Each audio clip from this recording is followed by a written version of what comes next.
Alors, petit b, on a calculé P4, hein, donc les probabilités d'avoir une fleur bleue ou rose la 4e année, et on nous dit à l'aide de la calculatrice, conjecturer l'état stable. On a vu ensemble que sur un graphe d'ordre 2, sur le long terme, bah, les probabilités de votre matrice Pn tendent vers certaines valeurs qui définissent en fait l'état stable.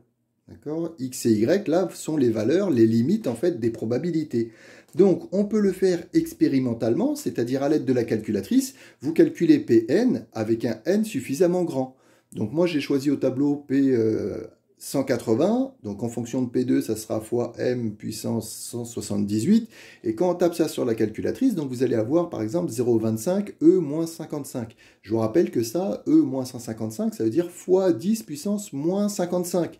Donc, c'est comme si je décalais la virgule de 55 rangs vers la gauche. Donc, vous allez avoir une valeur négligeable et très proche de 0.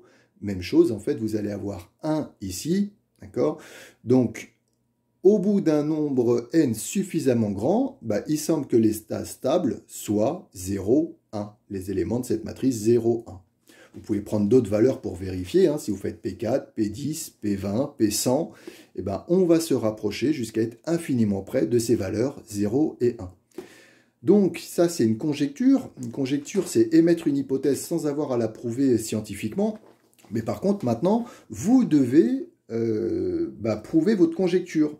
Donc, algébriquement, votre matrice état stable, d'après le cours, elle vérifie l'égalité matricielle P égale P fois M.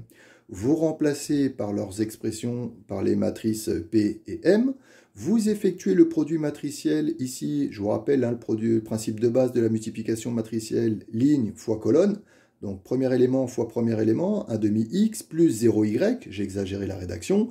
Première ligne fois deuxième colonne pour avoir votre deuxième élément. Ensuite, alors, ce système, enfin, cette égalité matricielle, vous notez la propriété, c'est-à-dire que deux matrices sont égales si et seulement si tous les éléments situés à la même place sont égaux, ce qui vous permet de dire bah, le premier élément à gauche est égal au premier élément à droite, ça va me donner ma première équation, x égale 1 demi x.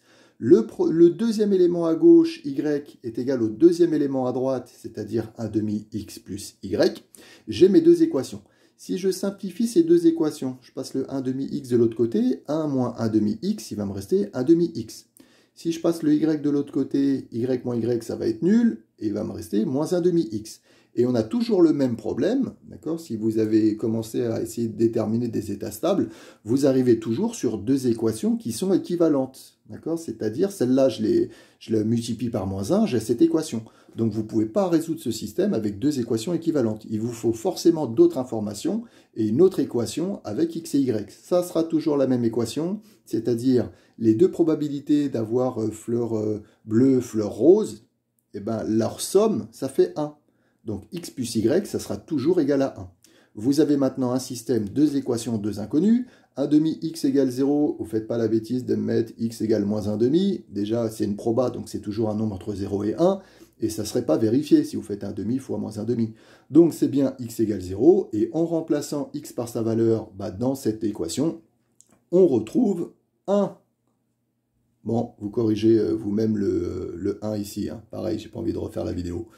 Donc, on retrouve 1. L'état stable, donc, ce qu'on avait émis comme conjecture expérimentalement avec la calculatrice, bah, là, on l'a retrouvé. C'est bien, on l'a bien justifié algébriquement, donc on est sûr de nos résultats 0 et 1. Et donc, l'interprétation, eh ben, c'est au bout d'un très grand nombre d'années, les probabilités d'avoir des fleurs bleues vont tendre vers 0. La probabilité d'avoir une fleur rose va tendre vers 1. Donc, au bout d'un grand nombre d'années, toutes les fleurs seront roses. C'est votre conclusion sur le long terme.